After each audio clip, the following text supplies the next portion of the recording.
사랑하는 형제자매 여러분, 샬롬. 오늘은 한국 기독교 역사에서 가장 찬란하게 빛나는 이름, 호러스 그랜트 언더우드 선교사와 그 가문의 140년에 걸친 위대한 여정을 함께 나누고자 합니다. 시간을 거슬러 1885년 4월 5일 부활절 아침으로 가보겠습니다.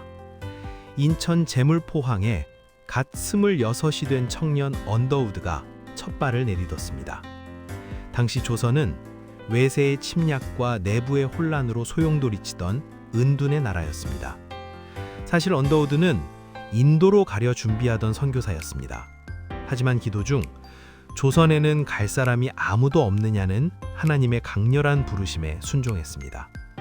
그가 도착했을 때 갑신정변의 여파로 조선의 정국은 얼어붙어 있었습니다. 선교는커녕 목숨을 부지하는 것조차 기적인 상황이었습니다. 하지만 그는 고백합니다. 오늘 사망의 빗장을 부수고 부활하신 주님께서 이 땅의 빗장도 곧 열어주실 것을 믿습니다. 이것이 한국 장로교 선교의 거룩한 시적이었습니다. 초기 선교의 현실은 절망 그 자체였습니다. 언더우드가 마주한 조선은 가난과 전염병, 무지와 미신이 지배하는 땅이었습니다. 그는 자신의 일기에 그 유명한 보이지 않는 땅의 기도를 남겼습니다. 주여, 지금은 아무것도 보이지 않습니다. 주님, 메마르고 가난한 땅, 나무 한 그루 시원하게 자라지 못하는 이 땅에 저희들을 옮겨와 심으셨습니다. 지금은 우리가 서 있는 땅조차 보이지 않습니다. 경계와 의심과 대항하는 마음뿐인 이 땅에서 저희가 할 수 있는 것은 오직 주님을 신뢰하는 것뿐입니다. 그는 보이지 않는 어둠 속에서 하나님이 일하실 내일을 바라보았습니다. 그는 서두르지 않았습니다.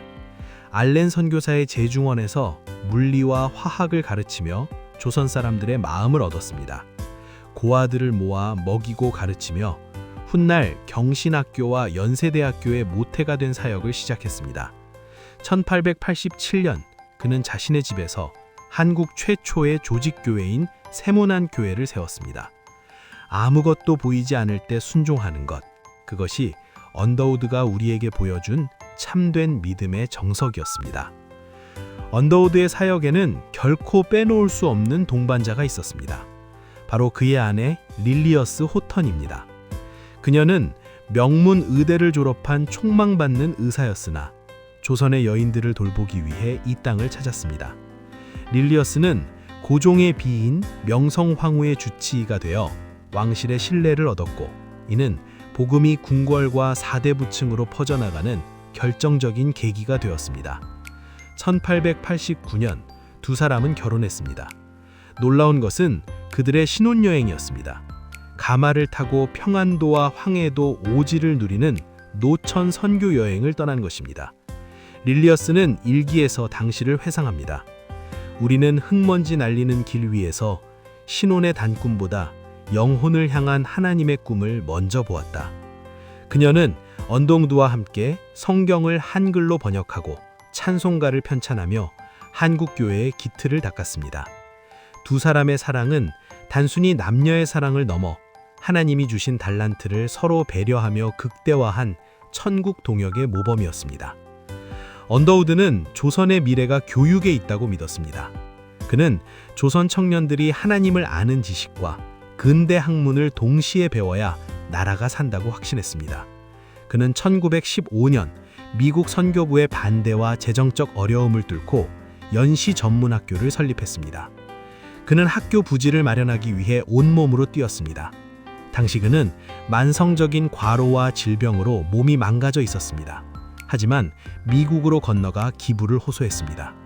나에게 1000개의 생명이 있다면 그 모두를 조선에 주겠습니다. 이 고백은 그의 가문 전체의 좌우명이 되었습니다. 결국 그는 1916년 57세의 나이로 하나님의 부르심을 받았습니다. 그는 죽는 순간까지 조선은 나의 집이라며 한국 땅에 묻히길 원했습니다. 그가 뿌린 눈물의 씨앗은 오늘날 한국을 대표하는 교역기관과 수천 개의 교회로 열매 맺었습니다. 이는 단순히 업적을 쌓은 것이 아니라 자신의 존재 자체를 주님께 드린 진정한 자존감의 승리였습니다.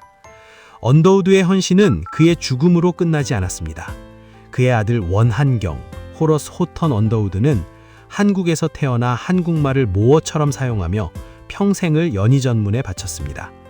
일제강점기 말기 그는 강제 추방당하면서도 반드시 돌아오겠다고 약속했고 해방 후 다시 돌아와 한국 대학 교육의 재건을 도왔습니다.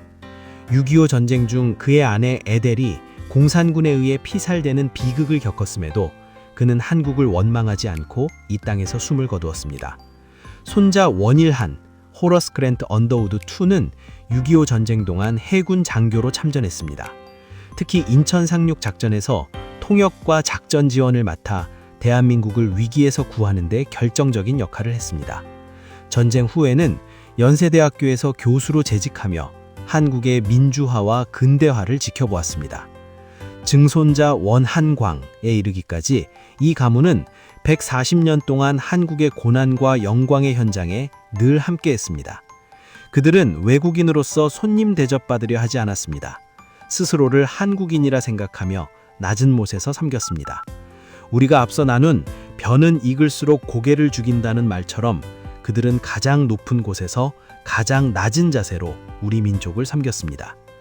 사랑하는 형제자매 여러분, 언더우드 가문의 이야기를 통해 주님은 오늘 우리에게 무엇을 말씀하고 계실까요? 첫째, 성공이 아닌 순종의 인생을 거십시오.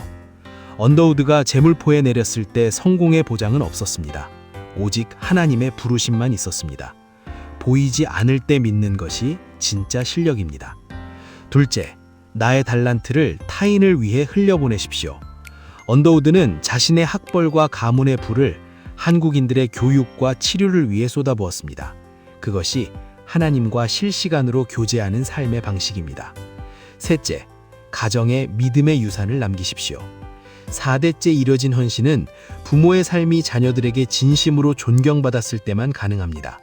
억지 효도가 아니라 부모가 주님 안에서 행복하게 헌신하는 뒷모습을 보일 때 자녀는 그 길을 따릅니다. 히브리서 11장 1절은 믿음은 바라는 것들의 실상이요 보이지 않는 것들의 증거라니 말씀합니다. 언더우드가 가졌던 그 증거가 오늘 여러분의 가슴속에도 있습니까? 여러분의 일터, 여러분의 가정이 여러분에게 맡겨진 조선입니다. 당장 열매가 보이지 않는다고 낙심하지 마십시오. 정직하게 일하고 이웃을 배려하며 예수의 향기를 날리는 여러분의 작은 실천이 100년 후 누군가에게는 기적의 숲이 될 것입니다. 세상의 조건에 흔들리지 마십시오. 여러분은 창조주 하나님의 형상대로 지음받은 무한한 가치의 존재입니다. 언더우드 가문이 140년 동안 지켜온 그 뜨거운 사랑과 견고한 믿음이 오늘 여러분의 삶에 가득하기를 주님의 이름으로 축원합니다. 말씀이 여러분의 삶에 평안과 용기를 가져오기를 바랍니다. 샬롬.